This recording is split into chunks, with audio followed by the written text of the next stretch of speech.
कक्षा 12वीं भौतिक। मैं RS प्रसाद सर आज आप लोगों को प्रत्यावर्ती विद्युत धारा पढ़ाने जा रहा हूं, जिसका भाग एक प्रस्तुत है। प्रत्यावर्ती विद्युत धारा को शॉर्ट में हम प्रत्यावर्ती धारा ही बोलते हैं, इसलिए इस लेसन का नाम प्रत्यावर्ती धारा रखा गया। देखते हैं क्या चीज है ये। सबसे पहले प्रत्यावर्ती धारा। प्रत्यावर्ती धारा क्या होता है? एक ऐसी विद्युत धारा होती है जिसकी दिशा लगातार बदलती रहती है, शून्य से अधिकतम, फिर अधिकतम से शून्य हो जाती है। इस तरह से वो बदलती रहती है। तो वह विद्युत धारा जिसका परिमाण एवं दिशा दोनों समय के साथ निरंतर आवर्ती रूप में परिवर्तित होते रहते हैं, प्रत्यावर्ती धारा कहलाती है। इसे निम्न समीकरण से प्रदर्शित करते हैं। ये बच्चों याद रखना है, ये समीकरण आपको याद रखनी है। इस समीकरण से हम प्रदर्शित करते हैं इसको। प्रत्यावर्ती धारा के वर्ग, माध्य, मूल और शिखर मान में संबंध बताने जा रहे हैं। माना किसी क्षण t पर प्रत्यावर्ती धारा I बराबर I0 साइन ओमेगा t है, तब प्रत्यावर्ती धारा का वर्ग, माध्य, मूल मान जो है I स्क्वायर RMS होगा।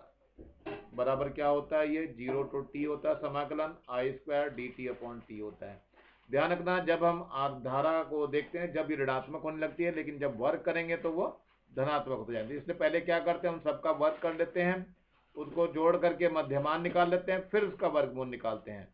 इस प्रकार से हमारा क्या हो जाता है, वर्ग, माध्य, मूल मान निकलता है। देखते हैं इसमें क्या चीजें दी हुई हैं और कैसे इसको हम हल करते हैं। इसमें जो IRMS का मान हम बताते हैं RMS, ये जो RMS है ये वास्तव में क्या होता है? रूट है, फिर मीन है और स्क्वायर है। रूट, मीन, स्क्वायर वैल्यू बोलते हैं इसको। तो इसको हम RMS से शो करते हैं, यानी पहले उनका वर्ग कर लेंगे जो भी धाराएं हैं, तो माइनस में जो आएंगे वो भी प्लस की हो जाएंगे, फिर उनका जोड़ करके औसत निकालते हैं और फिर इसका वर्गमूल ले लेते हैं, तो ये हमारा RMS हो जाता है। चलिए देखते हैं, ये RMS का I स्क्वायर RMS का सूत्र है, समाकलन 0 to t है, I स्क्वायर है और dt है और बटे में t है। तो मान रखना चालू करते हैं। पहले I स्क्वायर है, RMS का मान है, और ये 1/t तो हमने रख दिया इधर, और ये समाकलन 0 to t है। I स्क्वायर का मान रख देते हैं, I का मान ये जो रखा हुआ यही रखना है हमें। तो क्या हो जाएगा, I0 हो जाएगा और साइन ओमेगा t हो जाएगा, और इस पूरे का होल स्क्वायर हो जाएगा और dt आ जाएगा। चलिए इसको सॉल्व करना चालू करते हैं। तो 1/t हो जाएगा, ये हो जाएगा 0 to t, इसका मान हो जाएगा I0 का स्क्वायर और साइन स्क्वायर ओमेगा t और dt हो जाएगा। जरा ध्यान देखना, साइन स्क्वायर ओमेगा टी का मान जो है हमें निकालना है, और ये cos 2 ओमेगा टी से निकलता है। देखते हैं कैसे निकलता है ये।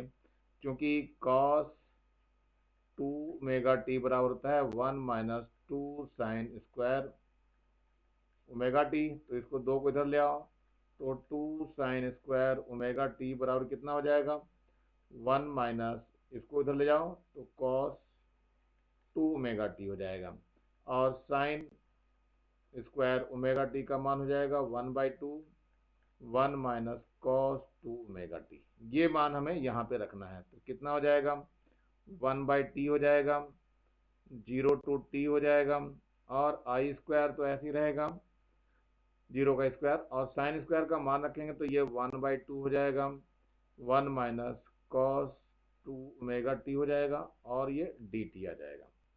अब हमें इसका समाकलन करना है। देखो समाकलन करते समय क्या होगा, ये तो आपका I0 का स्क्वायर और ये बटे 2 सब बाहर आ जाएगा, यानी 1/t हो जाएगा, और I0 का स्क्वायर है बटे में 2 आ जाएगा, और यहाँ 0 to t हो जाएगा, और ये हो गया 1 माइनस कॉस 2 ओमेगा टी और dt। अब इसका हमें समाकलन करना रह गया है, समाकलन करते हैं इसको, देखते हैं फिर क्या आता है।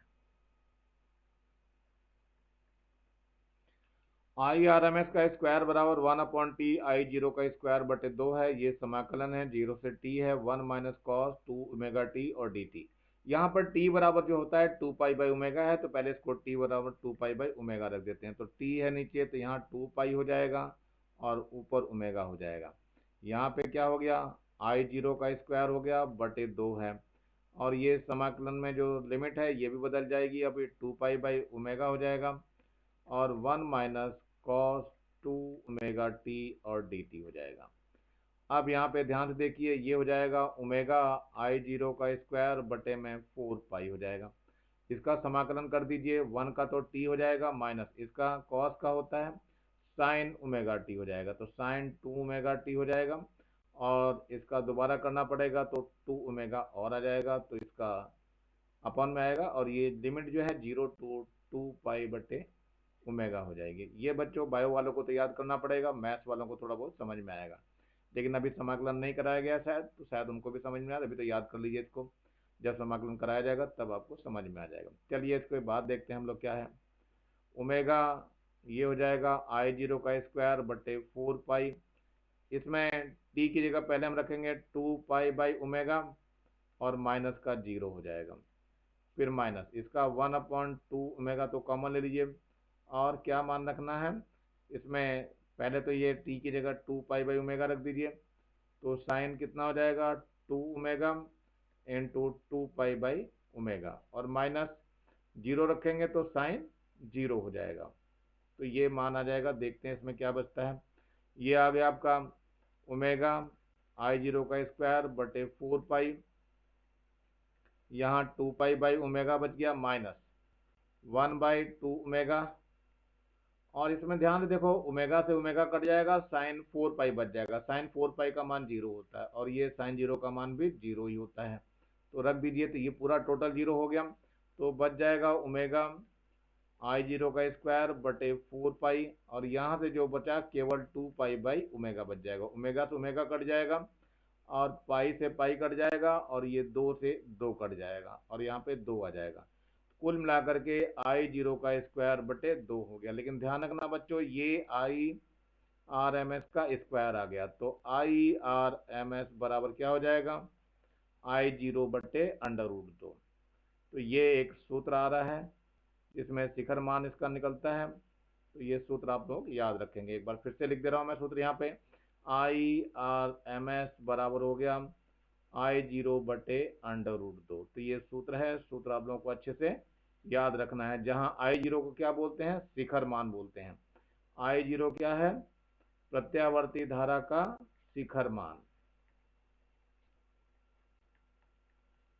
और आई आर एम एस क्या है, आई आर एम एस धारा का वर्ग माध्य मूल मान है, तो इन दोनों के बीच में ये संबंध है, या आई जीरो बराबर लेंगे तो √2 आई आर एम एस आ जाएगा। तो इस तरह से भी सूत्र आप लोग याद कर सकते हो, जैसे चाहो वैसे सूत्र याद किया जा सकता है। तो मेरे ख्याल से ये समझ में आ गया होगा सभी लोगों को। तो देखते हैं जरा आगे की तरफ हम बढ़ करके, तो ये आपका डेरिवेशन वही जो है जो मैंने अभी समझाया उसी को यहाँ पर लिख करके दिखाया हुआ है। तो वैसे ही बिल्कुल साइन स्क्वायर ओमेगा टी किया हुआ है, इसका कॉस 2 ओमेगा टी की फॉर्म में तोड़ा गया है, टी का मान 2 पाई बाई ओमेगा रखा गया है, और आई स्क्वायर आर एम एस का मान यहाँ पे रख दिया गया है 2 ओमेगा अपन 2 पाई। किसका मान रखा गया, ये टी का मान रख दिया था, तो टी का मान रखने के बाद लिमिट भी बदल गई, 0 2 पाई बाई ओमेगा हो गया और 1/2 1 माइनस कॉस 2 ओमेगा टी। अब इसका समाकलन किया गया था, 1 का टी हो गया और ये इसका करा था तो साइन 2 ओमेगा टी हो गया था, और इसका फिर ये बटे में भी आ जाएगा, 2 ओमेगा आएगा इसके बगल बटे में, और लिमिट 0 टू 2 पाई ओमेगा हो जाएगा। अब ये मान इसमें रख दिया गया है, पहले अपर लिमिट रखते हैं फिर माइनस लोअर लिमिट रखते हैं, तो ये सारे मान रखने के बाद इसको हल किया गया तो ये तो पूरा 0 हो जाएगा, 2 पाई बाई ओमेगा बच जाएगा, तो आई जीरो का स्क्वायर बटे 2 हो जाएगा, यानी आई आर एम एस बराबर आई जीरो बटे √2, धारा का वर्ग माध्य मान उसके शिखर मान का 1/2 1/√2 गुना होता है। ये सिद्ध करने के लिए भी आप लोगों को आता है। इसी प्रकार यदि हम v का मान निकालना चाहते हैं तब के केस में क्या होता है, i का मान आप लोगों ने देखा i बराबर था आई जीरो अपॉन √2, इसी प्रकार v का जो सूत्र होता है v0 sign of omega T होगा, जहां v0 इसका शिखर मान है, तो इसमें भी वी आर एम एस जो निकालेंगे तो ये आई आर एम एस निकला था बच्चों। ऐसे ही वी आर एम एस का जब मान निकालेंगे तो वी आर एस का मान भी v0 बटे √2 होगा, बिल्कुल वैसे ही जैसे हमने अभी पीछे करके दिखाया है आप लोगों को। तो इन सभी चीज़ों को समझने का जरा प्रयास करेंगे। इसमें अंडर रूट 2 का मान जो है ये वास्तव में VRMS का मान जो हो जाएगा, इसका 1/√2 का मान होता है 0.707 और V0। तो ये संबंध है एक आपका। और एक और संबंध जो निकल के आएगा वो ये निकलेगा कि V0 बराबर हो जाएगा अंडर रूट 2 VRMS। अब इसमें ध्यान से देखिए, घरों में जो विद्युत धारा बहती है, घरों में V जो होती है वो 220 वोल्ट होती है। AC होती है, ध्यान रखना बच्चे, अल्टरनेट करंट यानी प्रत्यावर्ती धारा होती है। तो ये मान धर दीजिए, तो V0 बराबर हो जाएगा अंडर रूट 2 गुणा 220। अंडर रूट 2 का मान रखेंगे तो कितना आ जाएगा 1.414 आ जाएगा, और गुणा 220 इतने वोल्ट आएगा। तो ये इतने वोल्ट हो गया है। इसकी जब गुणा करेंगे तो V0 का मान आ जाएगा 311 वोल्ट के आसपास। गुणा करके देख लेना बच्चों, इतना ही करीब आता है। अब इसमें समस्या कहाँ खड़ी होगी, ये शिखर मान तो निकल गया इसका, लेकिन ये मान इसका प्लस से माइनस की तरफ बदलता हुआ रहता है। जैसे I का मान बदलता है बच्चों, देखो I का मान कैसे बदल रहा था, ये बिल्कुल ऐसे चल रही थी धारा, ऐसे करके। तो ये जो है इसका शिखर मान होता है, I0 से दिखाते हैं जिसको, कि ये I0 हो गया। ये यहाँ पे जो दिखाई दे रहा है आपका, ये शिखर मान चल रहा है, और यहाँ पर ये माइनस की तरफ चल रहा होता है। तो ये -I0 हो जाता है और इधर प्लस का I0 हो जाता है। ऐसे ही विभवांतर के लिए यानी विभव के लिए शिखर मान कुछ ऐसे आएगा। अब इसमें ये V वाला था, V बराबर हो गया V0 sin ω t, और ये I का था, I बराबर जो था I0 sin ऑफ ω t। तो ये शिखर मान जो है आपका वोल्टेज का, ये शिखर मान हो गया V0। तो ये जो मान हमें बताना था, ये अब जो है ये यहाँ से लेकर के और यहाँ तक की जो घरों में बिजली चल रही थी, उसके लिए जो वोल्टेज जा रहा था वो प्लस का 311 वोल्ट से लेकर माइनस का 311 वोल्ट चल रहा है। तो डेल्टा V अगर निकालते हैं तो 311 माइनस माइनस का 311 हो जाएगा। तो ये कुल मिलाकर के 622 वोल्ट के करीब हो जाएगा। तो ये कैलकुलेशन ध्यान रखनी है, और यही कारण है बच्चों कि जो विद्युत धारा है, प्रत्यावर्ती जो विद्युत धारा है वो दिष्ट धारा की अपेक्षा बहुत अधिक खतरनाक होती है। अर्थात ये वाली धारा, ये प्रत्यावर्ती धारा दिष्ट धारा से खतरनाक होती है। इसका कारण मैंने बताया आपका कि यहाँ पर अगर हम लेते हैं दिष्ट धारा, तो दिष्ट धारा में इसकी जो वोल्टेज होती है, वोल्टेज बदलती ही नहीं। वोल्ट इसकी कितनी होगी 220 वोल्ट, जो कि तू रह जाएगी, कोई परिवर्तन नहीं आएगा इसमें, इसमें कोई परिवर्तन नहीं होता। लेकिन इसमें प्रत्यावर्ती धारा में जो वोल्टेज आई थी वो V जो था वो कितना आया था, V 220 वोल्ट देने पर कितना हो जाता है, V0 का मान जो है वो 311 वोल्ट आता है। तो जो परिवर्तन आया था वो 311 माइनस माइनस 311, ये 622 वोल्ट का हो जाता है। इसका मतलब क्या है कि व्यक्ति को जो झटका लगेगा वो 622 वोल्ट का लगेगा, और दिस धारा में केवल 220 वोल्ट का ही झटका लगेगा, इससे ज़्यादा नहीं लग पाएगा। तो दिस धारा द्वारा झटका हमें कम लगता है, लेकिन प्रत्यावर्ती धारा यानी AC धारा द्वारा जो है झटका हमें बहुत तेज लगता है। इसीलिए AC हमारी खतरनाक होती है, यानी प्रत्यावर्ती धारा बहुत ज़्यादा खतरनाक होती है। तो ये आप लोगों को ध्यान रखना है, ये क्वेश्चन बहुत ज़्यादा पूछा जाता है, इसलिए आप लोग इसको तैयार करके रखें। अब हम चलते हैं इन दोनों धाराओं में क्या अंतर है, हम क्यों इसका डिस्कशन कर रहे हैं। तो ये आपका प्रत्यावर्ती धारा और दिस धारा के बीच में हम अंतर लेना चालू करते हैं। देखते हैं क्या चीजें हैं इसके अंदर।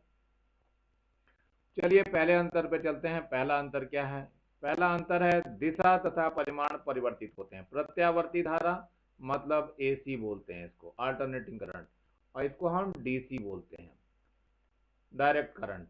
तो प्रत्यावर्ती धारा में क्या हो गया, दिशा तथा परिमाण परिवर्तित होते रहते हैं। जो मैंने बताया आपको, ऐसे दिशा चलती है, ये ऐसे धारा चलती रहती है, यानी हर टाइम लगातार बदलती है।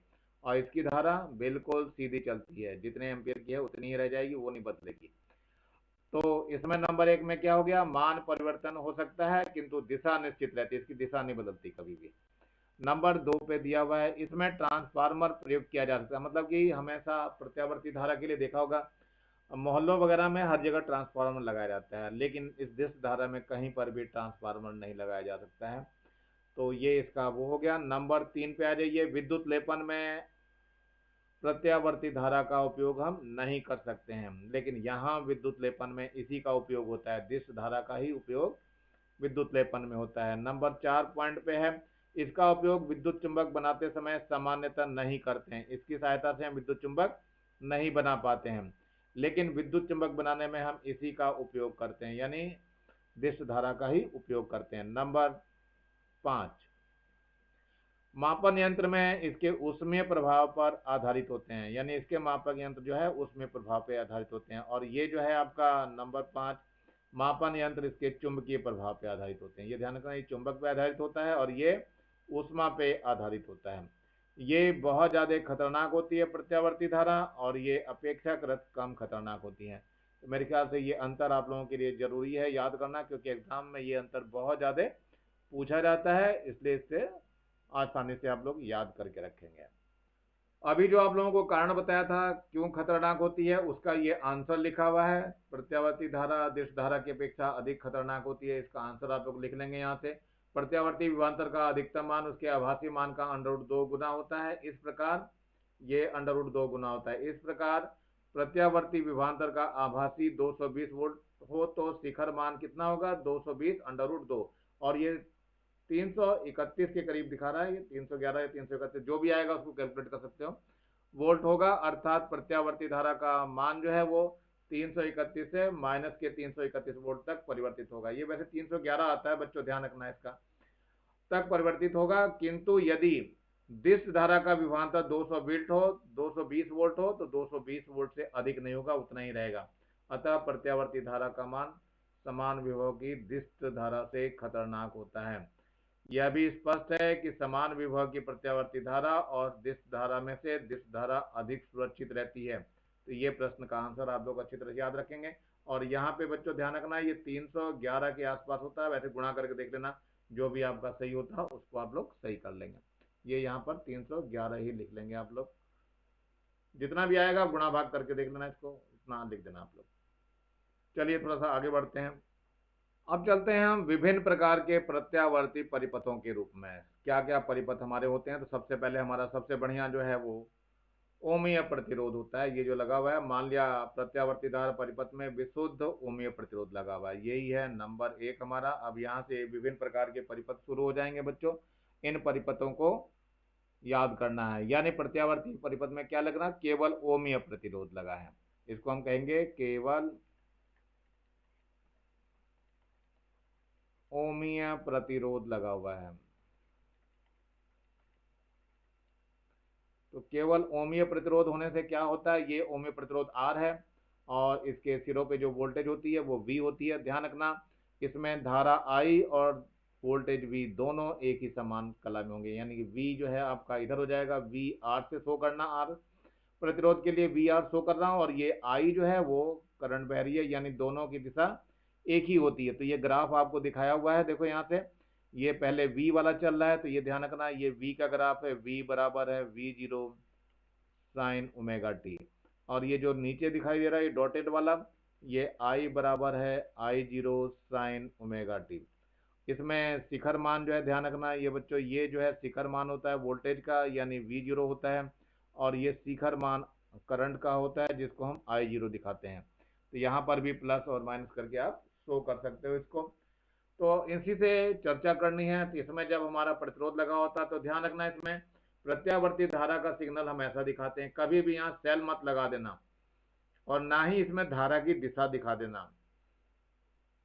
यदि परिपथ में आपने धारा की दिशा शो करने की कोशिश करी तो ये पूरा क्वेश्चन कट जाएगा, एक भी मार्क्स नहीं मिलेंगे, क्योंकि प्रत्यावर्ती धारा में दिशा लगातार बदल। देखो यहाँ पे पहले प्लस की थी, फिर ये माइनस की हो गई, फिर प्लस की हुई, फिर माइनस की होगी, इसलिए यहाँ पर हम तीर के निशान को बिल्कुल भी नहीं दर्शाएंगे। तो ये आपको अच्छी तरीके से याद रखना है, तीर के निशान को बिल्कुल भी नहीं दर्शाएंगे। तो यहाँ पर जो सूत्र होता है ये आपको पता ही है, V का सूत्र होता है V0 साइन ओमेगा टी, और I का सूत्र होता है I0 साइन ओमेगा टी। इसमें शिखर मान धारा का I0 है और वोल्टेज का शिखर मान V0 है, और R जो होता है वो ध्यान रखना बच्चों क्या होता है, V अपॉन आई के बराबर होता है, वी का मान रखेंगे तो we zero sine omega T हो जाएगा, और आई का मान रखेंगे तो आई जीरो साइन ओमेगा टी हो जाएगा। ये दोनों कट जाएगा तो कितना मान आ जाएगा, वी जीरो बटे आई जीरो। और इसका जो मात्रक होता है वो आपको पता ही है, ओम होता है। तो प्रतिरोध का मात्रक ओम होता है, यही इसलिए ओमी नियम का पालन करता है। तो ये मेरे ख्याल से समझ में आ गया होगा आप लोगों को। जब ये आता है तो एग्जाम में चित्र भी ये बनाना पड़ेगा, ये ओमियो परिपथ का चित्र बनाना पड़ेगा आपको, और साथ में एक ग्राफ भी आपको देना पड़ेगा। बिना ग्राफ के आप लोग कुछ नहीं कर पाओगे, इसलिए बहुत जरूरी है कि ग्राफ को भी आप लोग बनाएं। चलिए थोड़ा सा आगे परिपथ बढ़ाते हैं अपना। जब परिपथ में केवल धारिता सी लगी हो तब के लिए ये परिपथ का एक चित्र दिया हुआ है आप लोगों को। अब इसमें ये प्रत्यावर्ती वोल्टेज लगाई गई है, यानी V बराबर we zero sine of omega T. देखते हैं इसमें क्या हुआ। V का मान जो आपका दिया हुआ है we zero sine omega T है। अब V, इसमें धारिता C का जो सूत्र होता है वो Q बटे V होता है। तो इसमें मान निकाल लेते हैं जरा।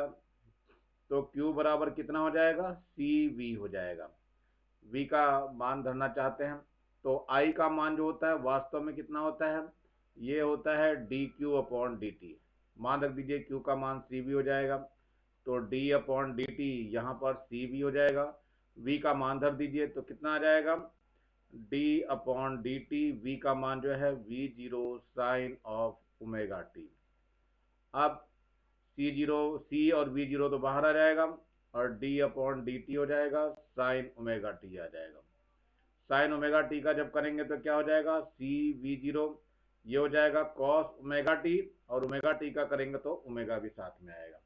तो कुल मिलाकर के जो है आई का जो मान आ गया वो आ जाएगा सी वी जीरो ओमेगा और कॉस ओमेगा टी।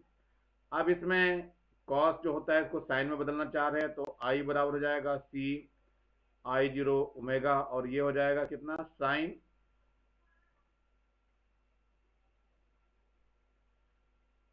साइन हो जाएगा ओमेगा टी प्लस 90 यानी पाई बाई टू, यानी sine 90 minus theta cos theta होता है, तो कॉस आ जाएगा।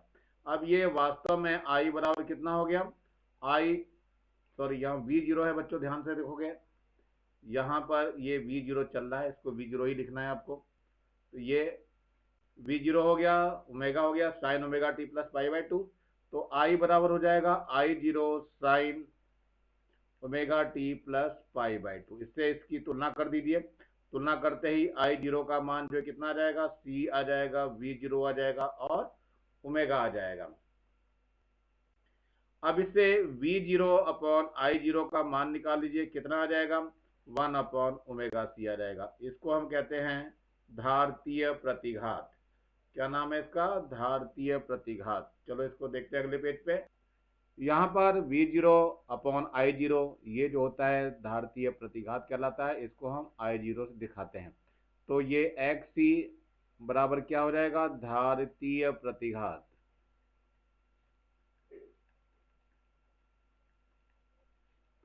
तो इसको एक्स सी का जो मान हो जाएगा वास्तव में we zero upon I zero हो जाएगा, इसका मान धर दीजिए। तो एक्स सी बराबर हो जाएगा 1 अपॉन ओमेगा सी। तो ये ध्यान रखना है सूत्र आपको। इसका मात्रक जो है ओम होता है, ध्यान रखना। धारतीय प्रतिघात का वही काम होता है जो प्रतिरोध का एक परिपथ में होता है, यानी धारा के मार्ग में रुकावट पैदा करना। इसमें ओमेगा का मान ध्यान रखना 2 पाई न्यू होता है। न्यू इसकी आवृत्ति है। न्यू क्या है, धारा की आवृत्ति, प्रत्यावर्ती धारा की आवृत्ति है। तो ध्यान रखना है इस आवृत्ति को भी। तो ये जो सूत्र हो गया एक्स सी का, वो वास्तव में कितना सूत्र आ गया, 1 अपॉन 2 पाई न्यू सी आ जाएगा। तो सूत्र आप लोगों को अपने आप देखना पड़ेगा कौन कौन से सूत्र हमारे इस्तेमाल हो रहे हैं इसके अंदर। अब जो मुझे चर्चा करनी थी वो चर्चा करनी थी आई और वी की। अभी आपने we zero sine omega T किसका मान पढ़ा था, वी का मान पढ़ा था, और आई का भी मान पढ़ा आपने, I zero sine of omega T plus pi by two. इसका मतलब है कि इस परिपथ में धारा आई जो है वो वोल्टेज V से कला में 90 डिग्री अग्रगामी है। तो उसका ग्राफ भी खींच करके आपको दिखाना पड़ेगा। ये ग्राफ कुछ ऐसा खींचेगा बच्चों, इसको बिल्कुल सही से खींच करके देखना। ये ऐसे जाएगा, V का ग्राफ आपको बड़ा बनाना है थोड़ा, चलिए ये V हो गया, और I जो है थोड़ा ध्यान रखना, I थोड़ा आगे से चलेगी, ये हमारा मिडिल पॉइंट हो गया। और ये I का मान जो है देखो π/2 है, तो π/2 का मतलब यहाँ से चलेगी धारा I को आप लोग डॉटेड लाइन से दिखाएंगे, ध्यान रखना इसको डॉटेड लाइन से शो करना है। तो ये आपकी धारा I चल रही है और ये यहाँ से होती हुई चलेगी।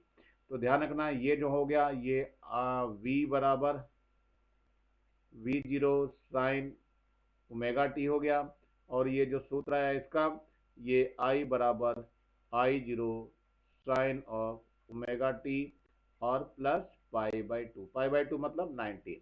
इसको ऐसा भी समझ सकते हो कि ये जो वोल्टेज है वो तो V इधर की तरफ है, V की दिशा इधर है, यानी VC इधर है, तो धारा I की दिशा इधर हो जाएगी, यानी ये I हो गई, और इसके बीच में ये 90 डिग्री का कलांतर हो गया। तो ध्यान रखना धारा एवं वोल्टेज के बीच 90 डिग्री का कलांतर होगा, अर्थात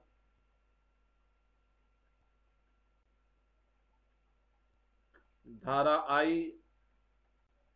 वोल्टेज V से धारा में नहीं कला में होगी बच्चों, वोल्टेज V से कला में 90 डिग्री अग्रगामी होगी। ये आप लोगों को लिखना पड़ेगा। थोड़ा सा और इसको जरा देख लीजिए, इसमें ये दिया हुआ है चित्र में, पहले में बनाना पड़ेगा और मानना पड़ेगा। मान लेंगे कि चित्र में जो है एक संधारित्र C जो है के सिरों पे प्रत्यावर्ती विद्युत वाहक बल AC जोड़ा गया है, जिसका ये मान यहाँ पे दिखाना पड़ेगा V0 sign of omega t. और ये इसमें धारा की दिशा बिल्कुल नहीं दर्शाना, धारा की दिशा दर्शाते ही पूरा क्वेश्चन काट देंगे, बिल्कुल भी नहीं ध्यान देंगे कुछ भी क्या हो रहा है। अब इसमें मान लिया किसी क्षण t पर प्रत्यावर्तित विद्युत वाहक बल का निम्न समीकरण द्वारा व्यक्त किया जाता है। ये मैंने पीछे बता ही दिया आप लोगों को, V बराबर V0 साइन ओमेगा टी था, और उसी क्षण संदर्भ की प्लेट को आवेश जो Q मिल रहा है वो धारिता की परिभाषा से C बराबर Q/V, यानी कि Q बराबर CV हो जाएगा। Q का मान रख दिया, V का मान हमने V0 साइन ओमेगा टी रख दिया, और इससे I बराबर dQ/dt होता है, Q का मान धर दिया गया, और ये सॉल्व करके मैंने पूरा का पूरा भी आप लोगों को दिखाया है। और ठीक वैसे ही आपको सॉल्व करा हुआ है यहाँ पर भी, और कॉपी में भी आप लोगों को हल करके दिखाना है। यहाँ पर ये भी चीज मैंने बता दी आप लोगों को कि I0 बराबर ओमेगा CV0 था, यानी धारा का शिखर मान था जिसको I से दर्शाया गया था। V0/I0 का मान 1/ओमेगा C था, और इसको मान मैंने बताया था ये XC से दर्शाया जाता है, तो XC का मान 1/ओमेगा C हो गया, और ओमेगा का मान मैंने बताया था, ओमेगा का मान 2π न्यू होता है। तो ध्यान रखना कहीं पर न्यू का मान हमें 1/T भी लेना पड़ता है, तो ओमेगा का मान 2π/T भी हो जाएगा। तो ये आपको समय के अनुसार करना पड़ेगा। अब क्या होता है, इसमें एक बहुत इंपॉर्टेंट चीज पूछी जाती है, ये बहुत ज्यादा इंपॉर्टेंट है और कॉम्पिटिटिव के लिए भी बहुत ज्यादा इंपॉर्टेंट है। दिष्ट धारा के लिए न्यू का मान 0 होता है, ये ध्यान रखना बच्चों। दिष्ट धारा के लिए न्यू का मान 0 होता है, तो दिष्ट धारा के लिए धारतीय प्रतिघात C जो है 1/0 हो जाएगा, और इसका मान अनंत हो जाएगा, अर्थात ये दिष्ट धारा को नहीं बहने देगा। तो ध्यान रखना बच्चों, अर्थात धारिता C दिष्ट धारा को नहीं बहने देगी, अर्थात ये फिल्टर का काम करना चालू कर देती है। चलते हैं थोड़ा सा आगे, देखते हैं और परिपथों में क्या दिया हुआ है। जब परिपथ में केवल प्रेरकत्व L लगा हुआ है, ये प्रेरकत्व L लगा हुआ है, और इसमें प्रत्यावर्ती वोल्टेज आपको लगाई गई है V बराबर V0 साइन ओमेगा टी। तो ध्यान रखना V का मान यहाँ पे आरोपित करना है क्या, V0 साइन ओमेगा टी, और ये L है, L में विद्युत धारा हमारी I बह रही है, लेकिन इसमें धारा की दिशा को बिल्कुल भी नहीं दर्शाएंगे आप लोग, तो इसमें ध्यान रखना है। तो ये जो वोल्टेज V जो है वो V जो होती है वो L इंटू DI/dt के बराबर होती है। ध्यान रखना बच्चों, ये V जो होती है वोल्टेज वो DI/dt और L के साथ में रहता है, तो ये हमारा सूत्र है। और इसमें v का मान v0 sin ओमेगा टी है, तो हम मान यही सब रखते हुए चलेंगे। तो इसमें जरा इधर उधर गुणा कर देते हैं, तो ये हो जाएगा L डी आई बराबर v डी टी। v का मान धर दीजिए, तो L डी आई बराबर v का मान है v0 sin of omega t और dt हो गया। अब क्या करना है, दोनों ओर समाकलन करेंगे हम और मान निकालने की कोशिश करेंगे। L को भी इधर ले आते हैं, तो ये हो जाएगा डी आई बराबर v0 upon L sign omega t और dt। दोनों ओर समाकलन करने पर, दोनों ओर समाकलन करने पर, तो ये हो जाएगा समाकलन डी आई हो जाएगा बराबर, यहाँ कितना हो जाएगा, यहाँ भी समाकलन हो जाएगा और v0 अपॉन L हो जाएगा और साइन ऑफ ओमेगा टी होगा और dt हो जाएगा। तो i का थी तो i हो जाएगा और यहाँ पर क्या हो जाएगा, v0 अपॉन L तो ऐसे रहेगा, साइन का हो जाएगा माइनस कॉस ओमेगा टी और बटे में कितना आ जाएगा, ओमेगा और आ जाएगा। तो ये आपका समाकलन हो गया है। अब माइनस चिन्ह बाहर आ जाएगा, तो i बराबर हो जाएगा माइनस का v0 अपॉन L ओमेगा या ओमेगा L कह लीजिए और कॉस ओमेगा टी हो जाएगा। ये ध्यान रखना, कॉस ओमेगा टी हो जाएगा। अब इसका समाकलन वगैरह हम कर चुके हैं, अब मान की तरफ हम चालू करते हैं। तो i बराबर वास्तव में कितना हो जाएगा, v0 बटे ओमेगा L और कॉस ओमेगा टी का माइनस चिन्ह हम हटाना चाह रहे हैं, तो साइन पाई/2 माइनस ओमेगा करने की कोशिश करेंगे। अब इसमें मान इसका बदल दीजिए, जरा साइन की फॉर्म में ले आते हैं, तो ये माइनस चिन्ह आपका पहले ही लगा हुआ है और कॉस ओमेगा टी को हम साइन ओमेगा टी में बदलते हैं, तो साइन पाई/2 माइनस ओमेगा टी हो जाएगा। अब ये माइनस चिन्ह इसके अंदर पहुंच जाएगा, तो क्या हो जाएगा, ये v0 अपॉन ओमेगा एल और ये साइन हो जाएगा माइनस का पाई/2 हो जाएगा और प्लस का ओमेगा हो जाएगा, ओमेगा टी। अब इसको सही करके लिख लीजिए, तो ये हो जाएगा v0 बटे ओमेगा एल और साइन कितना हो गया, ओमेगा टी माइनस पाई/2। इसका मतलब ये धारा हमारी पक्षगामी होगी। तो I बराबर हो जाएगा I0 sine of omega T minus pi by two. तो इसमें I0 का मान जो आपका दिखाई दे रहा है वो कितना दिखाई दे रहा है, v0 अपॉन ओमेगा एल। चलते हैं अगले पेज पे। चलिए यहाँ देखिए जरा, I0 बराबर आपका v0 अपॉन ओमेगा लग गया था। अब इसमें v0 अपॉन I0 का मान निकाल लीजिए, तो ये ओमेगा एल आ जाएगा। अब यहाँ पर जो प्रेरण प्रतिघात होता है, प्रेरण प्रतिघात, वो v0 अपॉन I0 को बोलते हैं और ये XL से दर्शाया जाता है। इसका मात्रक ओम होता है, तो ध्यान रखना बच्चों, ये ओम होता है। तो XL का मान वास्तव में कितना आ गया, ओमेगा एल आ गया। तो ये भी सूत्र है आपका, ध्यान रखना है। और ओमेगा का सूत्र आप लोगों को पहले ही बताया गया है, 2 पाई न्यू के बराबर होता है। तो XL का ये एक और सूत्र आ जाएगा, 2 पाई न्यू और L हो जाएगा। तो ये सूत्र भी आपको याद रखना है, ये हमें न्यूमेरिकल में यानी आंकिक प्रश्नों में काम आता है। अभी आपको दिखाई दिया होगा v का मान ये सूत्र आया था, i का मान यह आया था और v का जो अपने सूत्र दिया था v0 sign of omega T. इसका मतलब हमें ग्राफ भी प्लॉट करके इसका दिखाना पड़ता है बच्चों। तो ग्राफ भी आपको दिखाना है ये, तो सबसे पहले इसमें v दिखाना होता है, v जरा बड़ी लाइन से दिखाना और डार्क दिखाना है आपको। ये हो गया v हमारा, और i जो है ध्यान से देखो, i तो आपकी पीछे रह गई, 90 डिग्री पक्षगामी हो गई, यानी ये जो है आपका 90 डिग्री पीछे से चलनी चालू हो जाएगी। तो ये i आपको ऐसे दिखाना है चलते हुए, तो ये ऐसे चलेगी i, ध्यान रखना है, ये थोड़ा पीछे से चलनी चालू हो जाएगी। और यहाँ पे सूत्र के लिए दिखाओगे v बराबर कितना हो गया, v0 साइन ओमेगा टी हो जाएगा और इसको दिखाओगे i बराबर I0 sine of omega T minus pi by two. अर्थात परिपथ में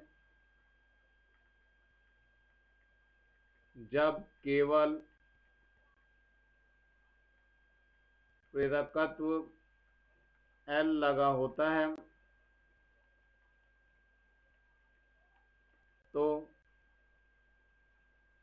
धारा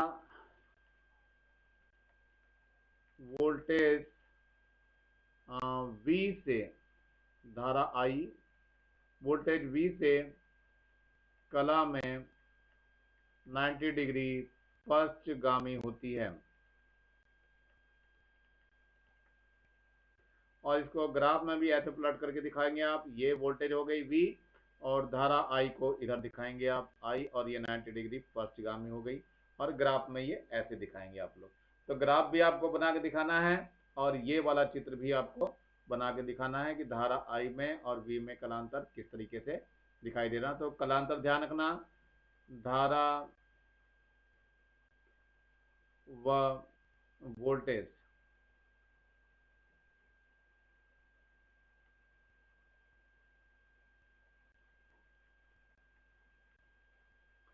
में कलांतर कितने का होगा, 90 डिग्री होता है। कब होता है, जब केवल प्रेरकत्व लगा होता है। अब जो है, जब परिपथ में प्रेरकत्व L तथा प्रतिरोध R दोनों लगे हैं, ये L और R दोनों लगे हैं, इसलिए इसको क्या कहते हैं, हम LR परिपथ बोलते हैं। तो ध्यान रखना बच्चों, LR परिपथ या LR सर्किट, LR सर्किट बोलते हैं या LR परिपथ बोलते हैं। तो ये ध्यान रखना है आपको, LR परिपथ के नाम से भी इसको जानते हैं। इसमें होता क्या क्या है, जरा ध्यान से देखेंगे। इसमें मान लिया L के सिरों की वोल्टेज VL है और प्रतिरोध R के सिरों की वोल्टेज VR है। तो यहाँ बहुत ध्यान से रखनी है बात आपको। क्या ध्यान रखना है कि वोल्टेज के सिरों की वोल्टेज VR तो धारा I की ही कला में होती है, यानी I इधर को जाएगी। लेकिन VL जो होता है वो इससे 90 डिग्री अग्रगामी होती है। किससे, धारा I से। तो ये 90 डिग्री का एंगल बनेगा और ये VL हो जाएगा। तो जो परिणामी होगा वो इससे दिया जाएगा, ये आपका परिणामी हो जाएगा। तो परिणामी ये V निकाला जा रहा है आपका, तो ये परिणामी वोल्टेज हो जाएगी और ये कलांतर, फाइनली कलांतर हो जाएगा इसका। इस परिपथ में प्रतिरोध के सिरों की वोल्टेज VR, ये सब लिखना पड़ेगा। इस परिपथ में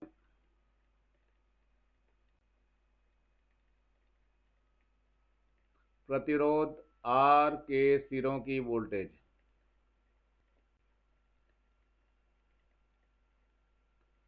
VR धारा I की ही कला में हो गई,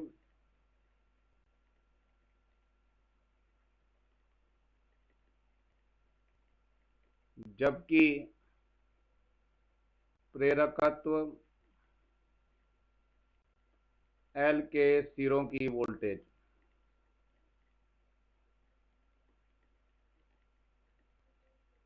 VL धारा I से कला में 90 डिग्री अग्रगामी होगी।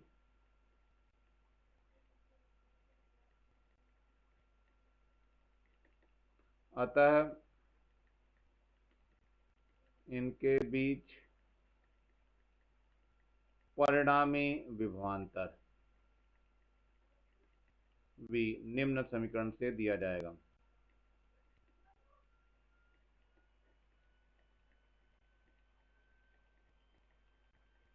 चलिए देते हैं क्या हो जाएगा।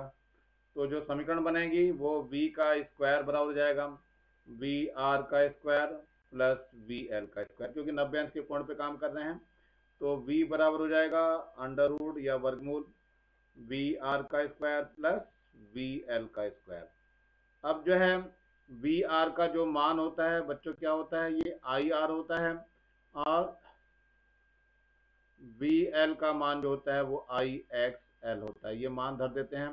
तो V बराबर हो जाएगा अंडर रूट, कितना आ जाएगा, ये आ जाएगा IR का स्क्वायर हो जाएगा प्लस IXL का स्क्वायर हो जाएगा। तो इसमें अलग अलग कर दीजिए इसको। तो ये हो जाएगा I का स्क्वायर, R का स्क्वायर प्लस I स्क्वायर और XL का स्क्वायर। I स्क्वायर इसमें से कॉमन ले लीजिए, तो ये हो जाएगा I स्क्वायर, बचेगा क्या, R square plus X L का स्क्वायर। यहाँ पर v है तो i आपका बाहर आ जाएगा, तो v बराबर हो गया i अंडर रूट ऑफ कितना बच जाएगा, R square plus X L का स्क्वायर। चलते हैं अगले पेज पे। ये सूत्र आपका आ गया था v बराबर I under root R square plus X L square. अब v अपॉन आई बराबर हो जाएगा under root of R square plus X L का स्क्वायर। v अपॉन आई को हम z से दिखाते हैं। यह परिपथ की प्रतिबाधा कहलाती है।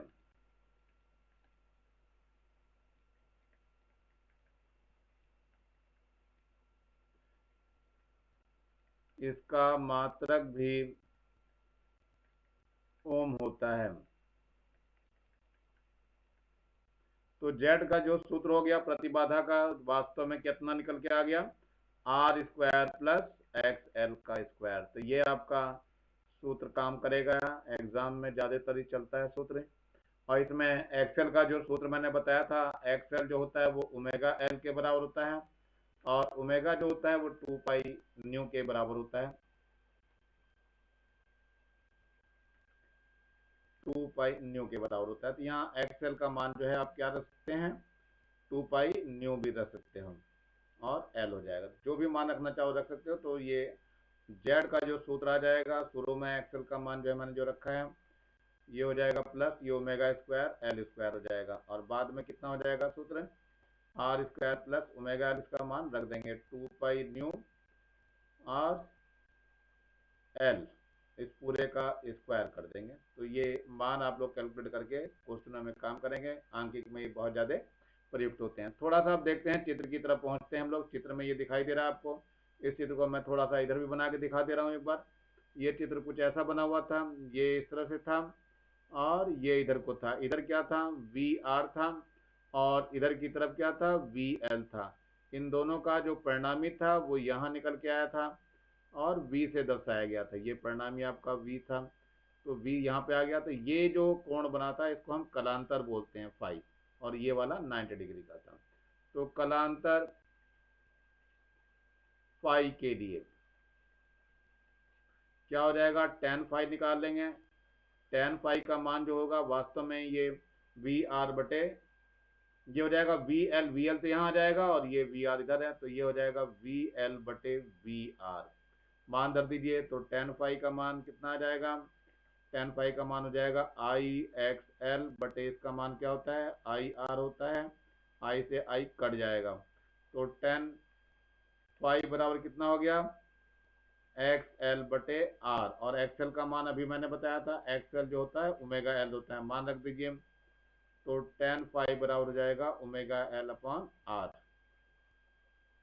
या फाई का मान हो जाएगा tan inverse omega L upon R. ये कलांतर का सूत्र आ गया। इसकी सहायता से हम क्या निकाल सकते हैं, कलांतर निकाल सकते हैं। तो ये कलांतर है किसके के बीच में, धारा आई और विभवांतर बीच के बीच कलांतर है। तो ये आप लोग निकाल लेंगे आसानी से, मेरे ख्याल से समझ में आ गया होगा। अब जब परिपथ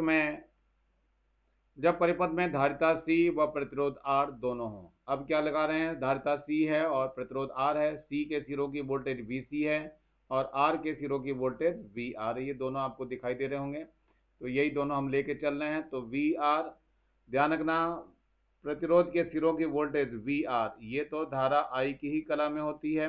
ये धारा I भी इधर को ही रहती है, वोल्टेज तो है ये इधर को, और धारा भी इधर ही को ही रहती है। लेकिन धारिता C के सिरों की वोल्टेज धारा से 90 डिग्री पश्चगामी होती है, यानी VC इधर रहता है। तो परिणामी V जो है वो इससे दिया जाएगा, और ये बीच का जो कलांतर है वो फाई से दिया जाएगा। इसी को हमें निकालना है और इसी को लिखना है। तो चलते हैं, देखते हैं क्या यहाँ पर जो वोल्टेज लगाई गई आपको पता चल गया होगा। V बराबर V0 साइन ओमेगा टी है, ये V बराबर V0 साइन ओमेगा टी है।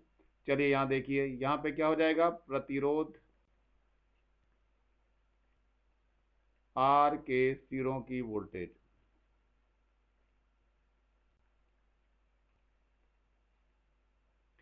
VR धारा I की ही कला में होगी,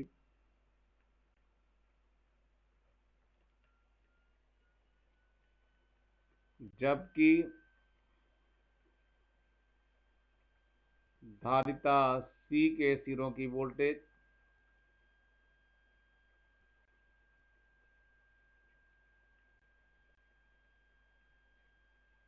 VC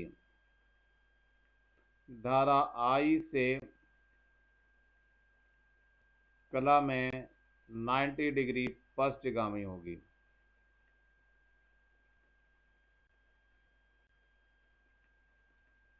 अतः परिणामी वोल्टेज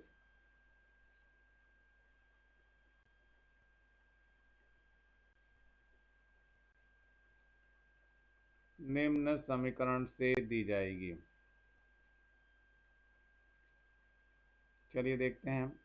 ये हो जाएगा V का स्क्वायर बराबर VR का स्क्वायर प्लस VC का स्क्वायर, क्योंकि अब 90 पे ही हैं दोनों, तो V बराबर हो जाएगा अंडर रूट कितना हो जाएगा, VR का स्क्वायर हो जाएगा प्लस VC का स्क्वायर हो जाएगा। अब इसमें चूंकि VR बराबर जो होता है वास्तव में IR होता है और VC बराबर होता है IXL। ये XC है, यहाँ पे XL नहीं होगा, ये यहाँ पर C है VC। तो अब इसमें मान रखना चालू करते हैं, तो यहाँ रख लेते हैं थोड़ा सा मान। तो V बराबर हो जाएगा अंडर रूट ऑफ, मान धर दीजिए जरा, कितना है, VR का मान IR है तो IR का स्क्वायर हो जाएगा प्लस यहाँ I और X C हो जाएगा, इसका मान रख देंगे हम, इसका स्क्वायर हो जाएगा।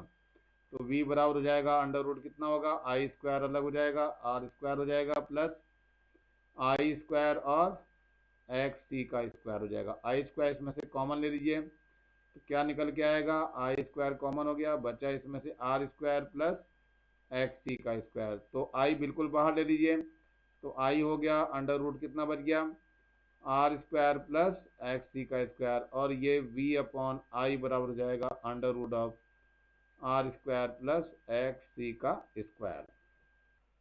यहाँ पर जो V अपॉन I है, V अपॉन I बराबर Z, इसे Z को हम क्या कहते हैं, इस परिपथ की परिबाधा कहते हैं। इसे इस परिपथ की प्रतिबाधा कहते हैं।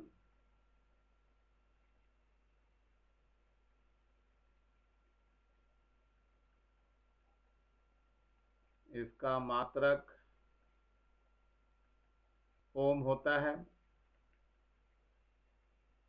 चलिए रख दीजिए, तो Z बराबर कितना हो जाएगा, under root of R square plus XC का स्क्वायर। लेकिन बच्चों XC का मान जो होता है 1 अपॉन ओमेगा C होता है, मान धर दीजिए।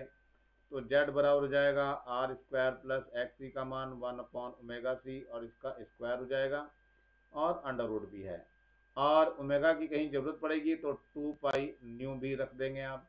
तो Z का जो फॉर्मूला निकल के आ जाएगा वो आ जाएगा आपका R square plus 1 upon 2 pi nu C, इस पूरे का होल स्क्वायर। तो ये सूत्र हैं, इन सूत्रों को याद करना है और याद करके न्यूमेरिकल के लिए बचा के रखना है, बहुत ज़्यादा इसको पूछा जाता है। तो कोई सा भी सूत्र इसमें से इस्तेमाल करवाया जा सकता है, आप ये वाला सूत्र भी, ये वाला भी, और नीचे वाला भी। अब इसमें चलते हैं हम इसके चित्र पे। जो चित्र हमने बना के दिया था, ये वाला चित्र, इस चित्र में से हम क्या निकालना है, कलांतर फाई को बताना है। तो फाई बराबर tan फाई लेके चलूंगा मैं। तो चलते हैं, tan फाई बराबर, ध्यान से देखो यहाँ VC है, तो VC बटे VR हो जाएगा। तो कलांतर के लिए लेके चलते हैं यहाँ पे। तो कलांतर के लिए क्या लेना है, tan फाई लेना है। tan फाई बराबर कितना हो जाएगा, VC बटे VR।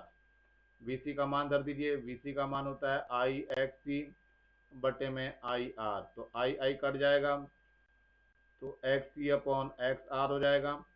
XC का मान 1 अपॉन ओमेगा C होता है, और नीचे R XR नहीं रहेगा बच्चों, यहाँ R ही केवल रहेगा, ध्यान रखना इस जगह पे, ये केवल R ही रहेगा यहाँ पे, बटे में R है, बटे में R है।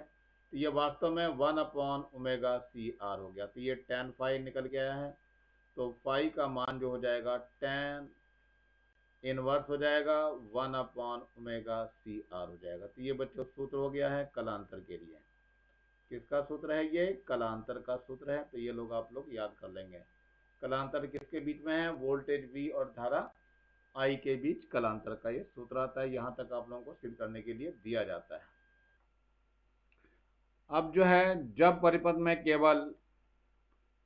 परिपथ में प्रेरकत्व L व धारिता C दोनों हो, देखो यहाँ L लगा हुआ है कुंडली, यानी कि ये C धारिता संधारित्र, L के सिरों की वोल्टेज VL है और C के सिरों की वोल्टेज VC है। तो जरा इनके बारे में चर्चा करिए। I का मान तो इधर रहेगा हमेशा और VL का मान जो है ऊपर रहेगा, क्योंकि ये धारा I से 90 डिग्री अग्रगामी होता है और धारा I से जो वोल्टेज है संधारित्र के सिरों की ये 90 डिग्री पश्चगामी रहती है। तो इन दोनों का परिणामी कहीं यहाँ से जाएगा, तो ये परिणामी बन करके आएगा और ये किसके बराबर जाएगा, VL माइनस VC हो जाएगा। यानी जो बड़ा होगा उसमें से हम छोटे वाला माइनस कर देंगे, तो ये ऐसा इसका परिणामी बन के आएगा। तो यही सब हमें लिखना है इसके बारे में। तो चलो देखते हैं। तो प्रेरकत्व L के सिरों की वोल्टेज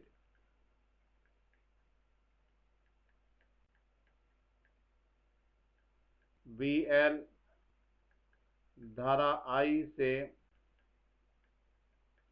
कला में 90 डिग्री अग्रगामी होगी,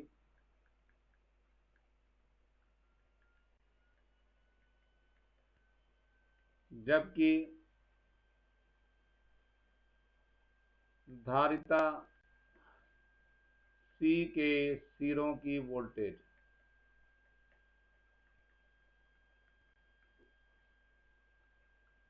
VC धारा I से कला में 90 डिग्री पश्चगामी होगी।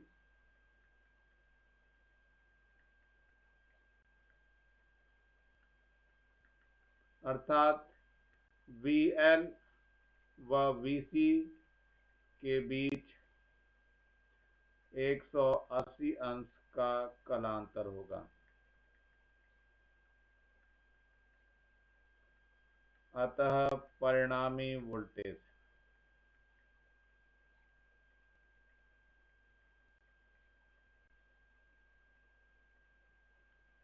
निम्न समीकरण से दी जाएगी।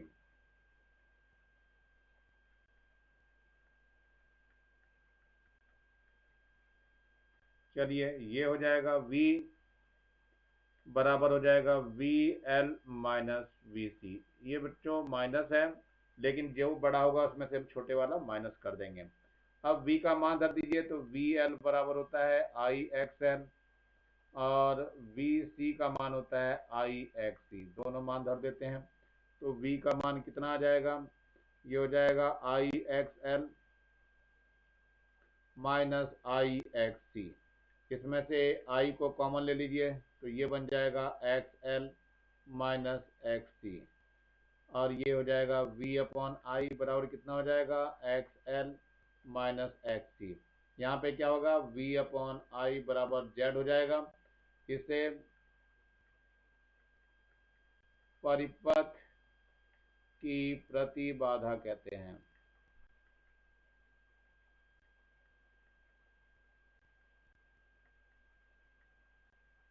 इसका मात्रक ओम होता है। अब Z का हम मान आसानी से ये लिख सकते हैं।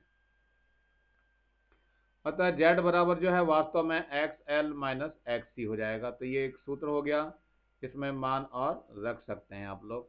जैसे XL का मान जो है ओमेगा L होता है और XC का मान जो है 1 अपॉन ओमेगा C होता है, तो ये भी मान रख सकते हो। तो Z बराबर कितना हो जाएगा, ओमेगा L और माइनस 1 अपॉन ओमेगा C। और ओमेगा का मान कहीं जरूरत पड़ेगी तो 2 पाई न्यू भी रखा जा सकता है। तो Z का मान कितना हो जाएगा, 2 pi nu L minus 1 upon 2 pi nu C।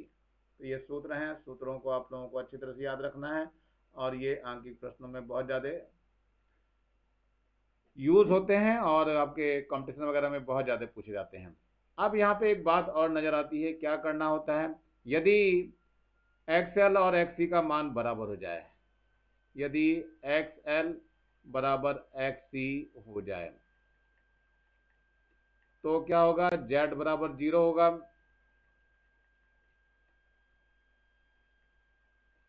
इस स्थिति में परिपथ अनुनादित हो जाएगा।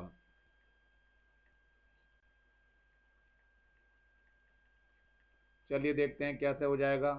तो एक्स एल बराबर एक्स सी हो गया। एक्स एल का मान ओमेगा एल है और इसका मान 1/ओमेगा सी है। ओमेगा की इधर गुणा कर दीजिए और ये हो जाएगा 1/LC हो जाएगा। तो ओमेगा बराबर हो जाएगा √1/LC और ओमेगा का मान जो है 2 पाई न्यू है और ये 1/LC हो गया। तो न्यू बराबर हो जाएगा 1/2 पाई √1/LC। तो ये आवृत्ति का इसके सूत्र है जब ये अनुनादित आवृत्ति हो जाएगी। यही अनुनादित आवृत्ति का सूत्र है। कलांतर तो आप लोगों को पता ही चल गया होगा क्योंकि विपरीत कला में थे, इसलिए ये आपका अनुनादित हुआ है। चलिए देखते हैं आगे परिपथ में। एक और हमारा परिपथ बचा हुआ है अभी। जब परिपथ में तीनों लगे हों, अर्थात जब परिपथ में प्रेरकत्व L, धारिता C व प्रतिरोध R तीनों लगे हैं। ये प्रेरकत्व L हो गया, धारिता C हो गई और ये प्रतिरोध R हो गया। तो L के सिरों की वोल्टेज VL है, C के सिरों की वोल्टेज VC है और R के सिरों की वोल्टेज VR है। और यहाँ पर जो अप्लाई की गई वोल्टेज है वो V बराबर V0 साइन ओमेगा टी है। तो यहीं पर इन सभी चीज़ों के बारे में हमें लिखना है और चित्र भी हमें बनाना पड़ेगा। जब परिपथ में प्रेरकत्व L, धारिता C व प्रतिरोध R तीनों लगे हैं, अर्थात LCR परिपथ है ये बहुत ज़्यादा इम्पोर्टेंट है बच्चों। इसको अच्छी तरह से तैयार करोगे, बहुत ज़्यादा इम्पोर्टेंट है, हर साल पूछा जाता है। चलिए देखते हैं। इसमें ये प्रेरकत्व L लगा हुआ है, ये धारिता C लगी हुई है और ये प्रतिरोध R लगा हुआ है और इनके सिरों पे वोल्टेज VL लगी हुई है। धारिता के सिरों की वोल्टेज VC है और प्रतिरोध R के सिरों की वोल्टेज VR है। और यहाँ से V जो दिया जा रहा है वो V बराबर V0 साइन ओमेगा टी से दिया है। अब होता क्या है, इन्हीं सबको यहाँ पे लिखना है। ये जो है धारा I थी इस तरफ, तो धारा I तो हमने ये दिखाई और ये जो प्रतिरोध के R के सिरों की वोल्टेज है ये VR है और ये धारिता C के सिरों की वोल्टेज VC है और ये प्रेरकत्व L के सिरों की वोल्टेज VL है। और ये इन दोनों का परिणामी था VC और VL का, तो इसे कहेंगे VL माइनस VC। जो बड़ा होगा उसमें से ये घटा देंगे और इन दोनों का जो रिजल्टेंट होगा वो V से दिया जाएगा और कलांतर ये फाई है जो हमें ज्ञात करना है। चलिए देखते हैं, इन्हीं सब के बारे में हमें लिखना है और संपूर्णतः लिखने के बाद फिर इसका परिणामी वोल्टेज निकालेंगे। तो देखते हैं क्या है, पहले एक एक करके लेना चालू करेंगे। तो सबसे पहले इस परिपथ में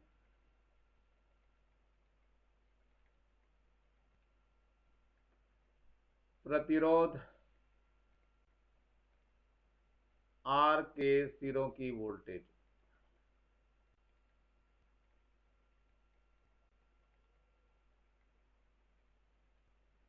VR धारा I की ही कला में होगी,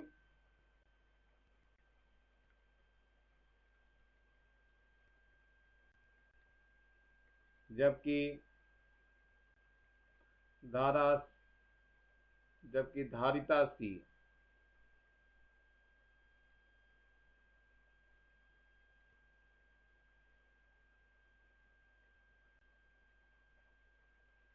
जबकि धारिता C के सिरों की वोल्टेज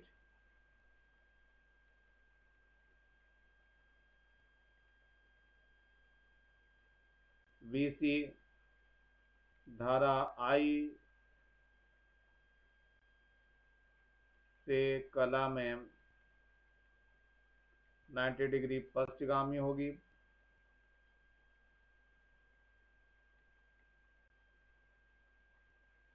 और प्रेरकत्व L के सिरों की वोल्टेज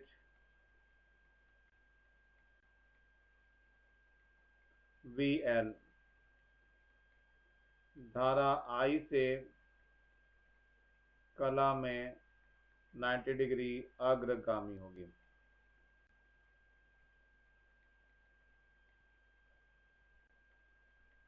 अतः परिणामी वोल्टेज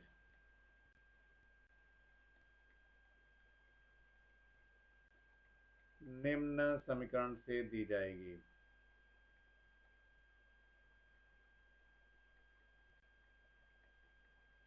चलिए देखते हैं क्या होगी परिणामी वोल्टेज।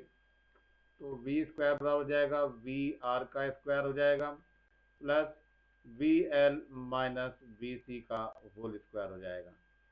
चलिए इसमें मान धरना चालू करते हैं। तो V बराबर कितना हो जाएगा, अंडर रूट ऑफ VR का स्क्वायर हो जाएगा प्लस VL माइनस VC का होल स्क्वायर हो जाएगा। अब इसमें VR का मान आपको पता है IR होता है और VL का मान IXL होता है और VC का मान IXC होता है। अब ये सारे मान इस वाले समीकरण में रखे जाएंगे। अब इस स्थिति में क्या होगा, ये सूत्र V बराबर हो जाएगा अंडर रूट IR का whole square plus IXL minus IXC का होल स्क्वायर। अब इसको और हल करना है तो ये अंडर रूट है आपका, ये I का स्क्वायर अलग हो जाएगा, R स्क्वायर हो जाएगा प्लस इसमें से I कॉमन लेंगे तो I स्क्वायर बाहर आ जाएगा और ये XL माइनस XC का होल स्क्वायर हो जाएगा। अब I को बिल्कुल ही बाहर लेना पड़ेगा हमें, पहले ये अंदर बाहर आएगा, ये तो ये हो जाएगा कितना, R square plus XL minus XC का होल स्क्वायर। अब ये I बाहर आ जाएगा तो ये V और I यहाँ आ गया तो क्या हो जाएगा, ये मान निकल के आएगा R square plus XL minus XC का होल स्क्वायर। अब ये V अपॉन I बराबर कितना हो जाएगा, under root of R square plus XL minus XC का होल स्क्वायर। यहाँ पर V अपॉन I बराबर जो है Z हो जाता है, इसे परिपथ की प्रतिबाधा कहते हैं।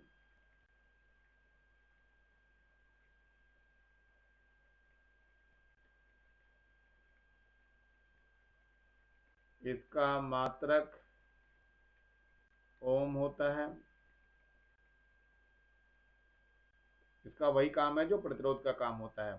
तो अब इसमें मान रख दीजिए तो Z का मान जो आ जाएगा अंडर रूट ऑफ कितना हो जाएगा, R स्क्वायर हो जाएगा प्लस XL माइनस XC का होल स्क्वायर हो जाएगा।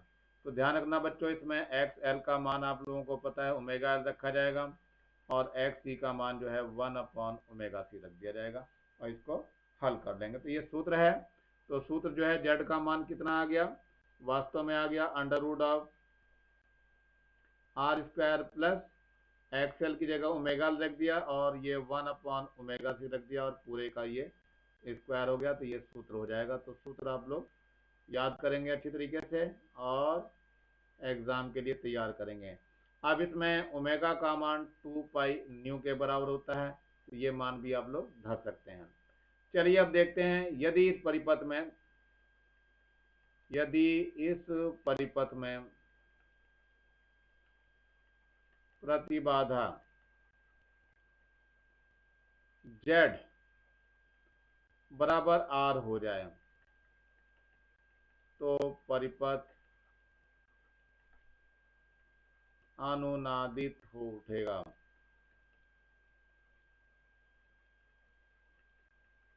चलिए देखते हैं, इसमें रख दीजिए।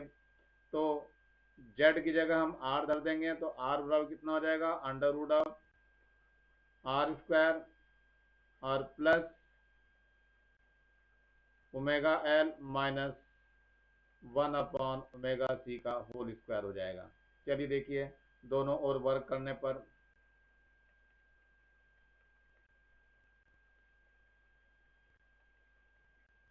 तो ये हो जाएगा R स्क्वायर बराबर R square plus omega L minus 1 upon omega C इस पूरे का होल स्क्वायर। ये R स्क्वायर कट जाएगा तो कितना हो जाएगा, ये omega L minus 1 upon omega C इसका होल स्क्वायर बराबर 0।